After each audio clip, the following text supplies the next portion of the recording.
क्या आपको पता है चूहों को ही रिसर्च के लिए क्यों यूज करते हैं? क्या आपको पता था बत्तख के जीभ में दांत होते हैं? क्या आपने ये प्लांट देखा है जिसके फूल इंसानों की खोपड़ी की तरह दिखता है? क्या आपने ऐसा उल्टा शूज देखा है? क्या आपने मिट्टी से बना दुनिया का सबसे बड़ा किला देखा है? जानने के लिए बने रहना वीडियो के एंड तक। फैक्ट नंबर 19, ये स्नैपड्रैगन प्लांट है। इसके फ्लावर्स बहुत खूबसूरत दिखते हैं, लेकिन जब फूल मर जाती है तो इंसान की खोपड़ी की तरह डरावना दिखते हैं। ये एक कॉमन गार्डन प्लांट है। इसको स्नैपड्रैगन इसलिए बुलाते हैं क्योंकि जब इस फूल को ऐसे दबाते हैं तो ड्रैगन की मुंह की तरह खुलता है। इस फूल को लकी भी माना जाता है, इसीलिए इसको कुछ लोग अपने साथ हमेशा लेकर घूमते हैं। फैक्ट नंबर 18, टर्की में एक कहावत है, कुफेलिक ओल्माक। इसका मतलब है कि आप इतना ज्यादा दारू पी चुके हैं कि आप खड़ा नहीं हो पा रहे हैं, जिसके लिए आपको ले जाने ठोकरी की जरूरत पड़ रही हो। ये फोटो 1960s का है, जब इस्तांबुल के बार ओनर्स बास्केटमैन को हायर करते थे, जिनका एक ही काम था ऐसे पियक्कड़ लोगों को घर पहुंचाना। आजकल उबर और ओला ये काम करते हैं। मजा तो जरूर आता होगा ऐसे टोकरी में बैठ के घर जाने का। फैक्ट नंबर 17, यूजुअली पक्षियों में दांत नहीं होते, लेकिन क्या आपको पता है बत्तख के जीभ में दांत होते हैं? जी हाँ, जीभ में। बत्तख के दांत कार्टिलेज से बना होता है, हमारे जैसा नहीं जो एनिमल या हड्डी से बना होता है, और ये एग्जैक्टली दांत की तरह काम करते हैं। बत्तख खाना चबा नहीं सकते, इसीलिए उनके पास दांत है जो खाने को छोटे छोटे टुकड़ों में काटने में मदद करता है। बत्तख मोस्टली घास खाते हैं, जिसको जड़ से निकालने के लिए दांत की जरूरत पड़ता है। फैक्ट नंबर 16, इस फोटो में आप देख रहे हो अजीब सा शूज। शूज का नीचे की पार्ट में सोल आगे दिखता है, जो बिल्कुल उल्टा है। ऐसे शूज को यूजुअली स्पाइस एनिमी को कंफ्यूज करने के लिए पहनते हैं। पहनने में काफी अनकंफर्टेबल होगा, लेकिन इसको पहनकर कोई पास आ रहा हो फिर भी फुटप्रिंट्स में वो दूर जा रहा हो ऐसा लगेगा। एनिमी को आराम से फूल कर सकते हैं। जिसने डिजाइन किया है वो जीनियस है। अगर इसको पहन के जंगल में चोर भाग रहा हो, उसको पकड़ना बहुत मुश्किल हो जाएगी। फैक्ट नंबर 15, इसको साइंटिफिकली लैम्प्रोप्टेरा मेगिस बुलाते हैं। ये साउथ एशिया और साउथ ईस्ट एशिया में पाए जाते हैं। ये बटरफ्लाई नॉर्थ ईस्ट इंडिया में असम, अरुणाचल प्रदेश, मणिपुर और नागालैंड में पाया जाता है। ये ब्लैक एंड व्हाइट होते हैं, जिनका टेल लगभग 2 से 4 सेंटीमीटर लंबा होता है। ऑलमोस्ट हमेशा ये जहाँ क्लियर वाटर बहता है उधर दिखते हैं। जैसे आप इस वीडियो में देख पा रहे हो, ऐसे पानी को सक करके डिसॉल्व मिनरल्स को डाइजेस्ट करते हैं और बचा हुआ पानी को पीछे की रास्ते से निकाल देते हैं। Really fascinating. फैक्ट नंबर 14, ये एशियन बम्बार्डियर भरिंग है, जिसको साइंटिफिकली फिरोसोफस जिसोनिसिस बुलाते हैं। इसका नाम बम्बार्डियर इसीलिए है क्योंकि ये भरिंग अपनी पिछवाड़े में बॉम्ब रखती है और दुश्मन की तरफ टारगेट करके फेंकते हैं। ये एक टाइम में 20 बार ऐसे एक्सप्लोजन कर सकते हैं। जैसे हम स्टूडेंट लाइफ में केमिस्ट्री लैब में केमिकल रिएक्शन करने से पहले सामग्रियों को अलग अलग बॉटल्स में रखते हैं, वैसे ही इनकी पिछवाड़े में बॉम्ब मिक्सचर अलग अलग कंपार्टमेंट में स्टोर करता है। वो केमिकल्स है हाइड्रोजन पेरोक्साइड और हाइड्रोक्विनोन। इन दोनों केमिकल्स के बीच एक्सप्लोजन करने के लिए अलग सा एक्सप्लोजन चेंबर भी होता है, जहाँ पे कैटलिस्ट ऐड होती है और फाइनली बेंजोक्विनोन बनती है, जो हाईली इरिटेटिंग केमिकल है। दुश्मन किसी भी डायरेक्शन में हो, निशाना इनका एक्यूरेट होती है।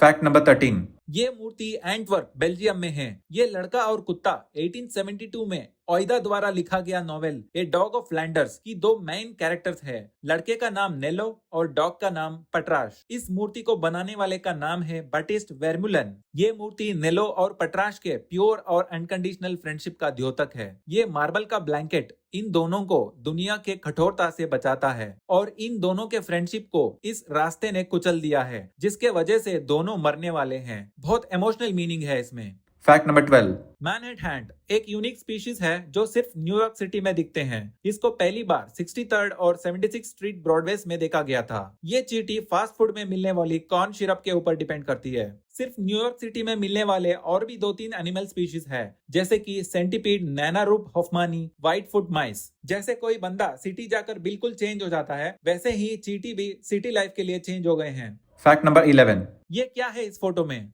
ये तो हेयर डाई लगता है। बिल्कुल नहीं, ये एक रेयर जेनेटिक कंडीशन है। ये फैमिलीज में चलती है। मेलानोसाइट्स, जिसके वजह से स्किन में कलर होती है, चमड़े की कुछ जगहों पर गायब हो जाते हैं। इसीलिए इस जगह पर स्किन और बाल बिल्कुल व्हाइट होता है। इससे इंसान को कोई नेगेटिव इफेक्ट नहीं होता, लेकिन डिफरेंट लुक्स के वजह से उनको काफी हैरासमेंट झेलनी पड़ती है। फैक्ट नंबर 10, आपने कैश्मीर जैकेट्स और कपड़े देखे होंगे जो नॉर्मल वूल से 4 गुना बेहतर गर्म रखता है, इसीलिए बहुत महंगे भी होते हैं। कॉमन वूल को शीप से लेते हैं। लेकिन कश्मीर ऊल को कश्मीर गोट से बनाते हैं। इस वीडियो में आप देख पा रहे हो कितने शाइनी और सॉफ्ट दिखते हैं इनके बाल। कश्मीर को कश्मीर नाम को इंग्लिशीकरण करने से हुआ है, जब कश्मीरी शॉल्स 19th सेंचुरी में पहली बार यूरोप पहुंचा था। आज चाइना, मंगोलिया और अफगानिस्तान दुनिया में सबसे ज्यादा कश्मीर वूल प्रोड्यूस करते हैं। इस फाइबर को पाश्म या पाश्मीना भी बुलाते हैं।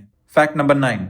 ये एलिफेंट भरिंग है। ये दुनिया का सबसे बड़ा भरिंग है। इसको साइंटिफिकली मेगासोमा एलिफास बोलते हैं। इसको राइनासोरस बीटल भी बुलाते हैं। ये यूजुअली मेक्सिको, सेंट्रल अमेरिका और साउथ अमेरिका में पाए जाते हैं। मेल्स में 2 सींग होते हैं, एक बड़ा एक छोटा। फीमेल्स में कोई सींग नहीं होता। सींग को अपने रक्षा के लिए और आपस में मेल्स लड़ने के लिए यूज करते हैं। इस भरिंग के सिर को सेंट्रल अमेरिका में कुछ लोग नेकलेस में यूज करते हैं, जिसके वजह से इनकी पॉपुलेशन बहुत कम हो गए हैं। इसको यूएसए की मिलिट्री ड्रोन की तरह भी यूज करना चाहती है। इसके पीठ पर इलेक्ट्रोड्स लगा के इनकी उड़ान को रिमोट कंट्रोल से कंट्रोल किया जाता है। Fact number 8। क्या आपने कभी सोचा है कोई भी तालाब में मछली कैसे शुरू में आए थे? नेचर बहुत इंटेलिजेंट है। अगल बगल के वाटर बॉडीज में जब पक्षियां फिश पकड़ के खाते हैं तो कुछ फिश के अंडे उनकी पेट में डाइजेस्ट नहीं हो पाती और इन्हीं पक्षियों की टट्टी में से वो अंडे निकलती है। यही अंडे दूसरी तालाब में फिश बन जाते हैं। Fact number 7। Geographic South Pole पर सारे लॉन्गिट्यूड्स एक ही पॉइंट में आते हैं। ज्योग्राफिक साउथ पोल में सारे डायरेक्शन नॉर्थ की तरफ पॉइंट करता है। इसको गोल घूमेंगे तो मान सकते हैं कि आपने सारी दुनिया घूम ली, क्योंकि आपने दुनिया के सारे 24 टाइम जोन्स को कवर कर लिया। इस लोकेशन में आप आज, बीता हुआ कल और आने वाला कल में कभी भी जाके आ सकते हैं। मतलब सिंपल है, ये दुनिया में इकलौता ऐसा जगह है जहां आप टाइम ट्रैवल कर सकते हैं। कितना थ्रिलिंग होगा सोचो। एक दिन यहाँ पे 6 महीने हैं और एक रात भी 6 महीना है, क्योंकि यहाँ 6 महीने तक रोशनी और 6 महीने तक अंधेरा रहता है। इसी साउथ पोल के बगल में एक स्टेशन भी है जो दुनिया का सबसे दक्षिण दिशा का निवास स्थान है। यहाँ पे समर में 150 और विंटर में 50 लोग रहते हैं। इसका हाई एलिवेशन, ड्राई क्लाइमेट और स्वच्छ हवा साउथ पोल को astrophysics, climatology, glaciology, seismology, geospace science और मीटियोलॉजी का रिसर्च करने के लिए बेस्ट प्लेस माना जाता है। Fact number 6। चाइना के एक मैकडोनल्ड रेस्टोरेंट में लोग बर्गर खाते खाते एक्सरसाइज कर सकते हैं, ऐसे साइकिल चला के। इस वीडियो में आप देख सकते हो कैसे एक लेडी मैकडी खाते साइकिल चला रही है। कुछ दिन पहले ये वीडियो काफी वायरल हुआ था। मैकडी खाओ और एनर्जी बर्न करो, बढ़िया है, लेकिन क्या खाते खाते एक्सरसाइज करना चाहिए? आप ही बताओ। मुझे तो नहीं लगता। फास्ट फूड खिला के मोटा बनाओ और उसके लिए ऐसा वियर्ड सॉल्यूशन दो, अजीब है। Fact number 5। ये एक मकबरा है जिसको न्यू ग्रांज कहते हैं। इसको स्टोन एज के किसानों ने बनाया है। ये 1 एकड़ एरिया में 85 मीटर डायामीटर और 13 मीटर ऊंचाई पर है। ये आयरलैंड के बॉइन वैली में है। इसका 19 मीटर का पैसेज और अंदर का चेम्बर विंटर सोलिस्टिस का सुबह की उभरता हुआ सूरज के किरणों के साथ अलाइंड है। न्यू ग्रांज के सराउंडिंग्स में 97 बड़े बड़े पत्थर है जिनके ऊपर मेगालिथिक आर्ट है। न्यू ग्रांज को आज से 5200 साल पहले, मतलब 3200 बीसी में निर्माण किया गया था। मतलब स्टोनहेंज और इजिप्ट की पिरामिड से पहले बनाया गया था। इसको अपने पूर्वजों को सम्मान देने के लिए बनाया गया था। Fact number 4। The Arge Bam Iran के बाम सिटी में है। पूरी इमारत एक बड़ा किला था जिसके सेंटर में एक गढ़ है, यानी कि सिटाडेल। इस पूरी इमारत मिट्टी से बनी है और ये दुनिया का सबसे बड़ी मिट्टी की इमारत है। ये फोर्ट 6th से 4th सेंचुरी का अक्यूमेनिड एम्पायर के टाइम का है। ये फोर्ट सिल्क रूट के रास्ते में आता था, जब यहाँ सिल्क और कॉटन की ट्रेड होता था। दिसंबर 2003 में आया भूकंप के वजह से पूरा फोर्ट तबाह हो गया था, लेकिन ईरान की सरकार ने इसको दोबारा बनाया है। ये इमेजेस में देख सकते हो इस फोर्ट को भूकंप से पहले, भूकंप के बाद और इसको रिकंस्ट्रक्शन के बाद कितना एक्यूरेटली रिबिल्ड किया है। Fact number 3। ये एनास हमिंग बर्ड है जिसको हम साइंटिफिकली कैलेप्टी एना बुलाते हैं। यूजुअली नॉर्थ अमेरिका में देखने को मिलती है। मेल बर्ड में रेड क्राउन होती है और फीमेल्स में ग्रीन। ऐसे शाइनी कलर मेलानोजोम्स की वजह से आती है। इस कलरफुल क्राउन को मेल और फीमेल बर्ड्स एक दूसरे को अट्रैक्ट करने के लिए और टेरिटरी को डिफेंड करने के लिए यूज करते हैं। Fact number 2। क्या आपको पता है दुनिया में सबसे ज्यादा बॉम्ब्स लाओस कंट्री में गिराया गया है? 1964 से 1973 तक अमेरिका ने लाओस के ऊपर करीब 270 मिलियन बॉम्ब्स फेंका है।